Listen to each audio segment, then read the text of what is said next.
Hi అండి, అందరూ ఎలా ఉన్నారు? హనుమాన్ జయంతి చేసుకున్నారా అందరూ? నేను చేశానండి. వడలేసాను, దేవుడికి విన్నపాలు చేశాను, అన్నీ చేశానండి ఈరోజు. ఎందుకంటే మాకు ఇక్కడ టెంపుల్స్ కొంచెం చాలా లాంగ్లో ఉంటాయండి, దగ్గర కాదు. దుబాయ్లో ఉంది టెంపుల్, పైగా వీకెండ్ కాబట్టి చాలా రష్ ఉంటుందండి వెళ్ళే వరకు. ఓకే, దేవుడు ఎక్కర్లేడండి, మనం ఎక్కడ ఉంటే అక్కడ దేవుడు, ఎక్కడ తలుచుకుంటే అక్కడికి వస్తారు కదండి దేవుడు. అదే అండి, ఇప్పుడు మీరు ఎవరికైనా జాబు రికమెండ్ చేస్తే వాళ్ళు బిఫోర్ ఏ కంపెనీలో చేశారో ముందు మీరు తెలుసుకోండి. వాళ్ళు ఫేక్ ఎక్స్పీరియన్స్ సర్టిఫికెట్ పెట్టితే మీరు రికమెండ్ చేసినందుకు మీకు జాబ్ పోతుందండి. రీసెంట్గా ఒక లాస్ట్ వీక్ అలాగా నాకు మా ఫ్రెండ్ చెప్పిందండి. కెనడాలో ఉంటారు వాళ్ళు మరి వాళ్ళకి ఎందుకు జాబు పోయిందో నాకు అయితే తెలియదు.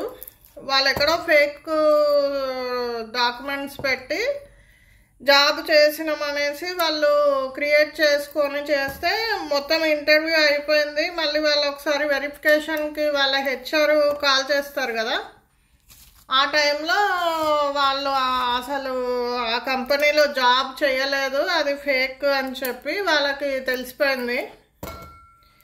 ఎవరైతే జాబ్ రికమెండ్ చేశారో అతనికి కూడా జాబ్ పోయింది. పాపం రికమెండ్ చేసిన అతను వైఫ్ ఇప్పుడు ప్రెగ్నెంట్, 8 months. ఈ రెసెషన్లో ఆ అబ్బాయికి జాబ్ లేదు. ఈ అబ్బాయి తెలుసుకోకుండా ఆ అబ్బాయి రెజ్యూమ్ ఫార్వర్డ్ చేసినందుకు ఇప్పుడు ఇతనికి కూడా జాబ్ లేదు. ప్లీజ్ ఫ్రెండ్స్, బీ కేర్ఫుల్లా. మీరు ఎవరికి హెల్ప్ చేయొద్దని నేను చెప్పట్లేదు, హెల్ప్ చేయండి. కానీ అవతల వాళ్ళకి హెల్ప్ మనము చెయ్యాలి అంటే వాళ్ళు మిమ్మల్ని ఫ్రాడ్ చేయకూడదు కదా.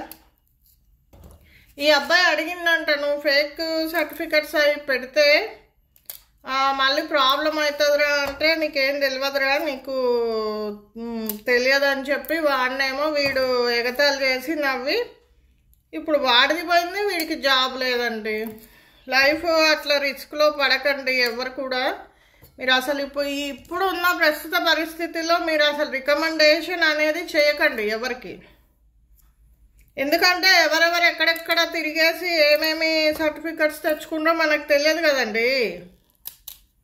అది అండి. ఓకే అండి, మరి థ్యాంక్ యూ, బాయ్.